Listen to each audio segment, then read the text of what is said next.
ஐநாவில் கவனத்தை திருப்பிய ஆம்ஸ்ட்ராங் கொலை வழக்கு இந்திய மற்றும் தமிழக அரசு கவனம் செலுத்துமா? முழுமையான விசாரணை நடத்த வலியுறுத்தி ஜெனீவாவில் குரல் கொடுத்த இந்திய தமிழர்.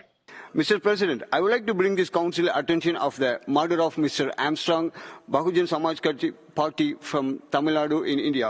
ஜெனீவாவில் 58வது ஐநா மனித உரிமைகள் பேரவையின் கூட்டத்தொடர் இடம்பெற்றுக் கொண்டிருக்கிறது. இதன்போது மனித உரிமைகள் செயற்பாட்டாளர் ரமேஷ் கோவிந்தசாமி ஆம்ஸ்ட்ராங் கொலை தொடர்பில் ஐநா மனித உரிமைகள் பேரவையில் அறிக்கை சமர்ப்பித்தார். அவர் வாய்மூல அறிக்கையை சமர்ப்பிக்கையில், தமிழ்நாட்டில் பகுஜன் சமாஜ் கட்சியின் செயற்பாட்டாளரும் தலைவருமான ஆம்ஸ்ட்ராங்கின் கொலை குறித்து இந்த மன்றத்தின் கவனத்திற்கு கொண்டு வர விரும்புகிறேன். தமிழ்நாட்டில் 2 பெரிய சமூகங்களான வன்னியர் படையாட்சிகளுக்கும் தலித் சமூகத்திற்கும் இடையிலான ஒற்றுமைக்காக அவர் குரல் கொடுத்தார்.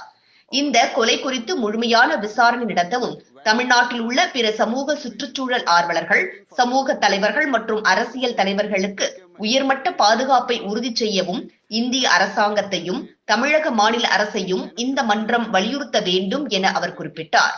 Thorough investigation on the murder and to ensure high-level safety protection to the social, environmental activists, community leaders and the political leaders in Tamil Nadu. Thank you.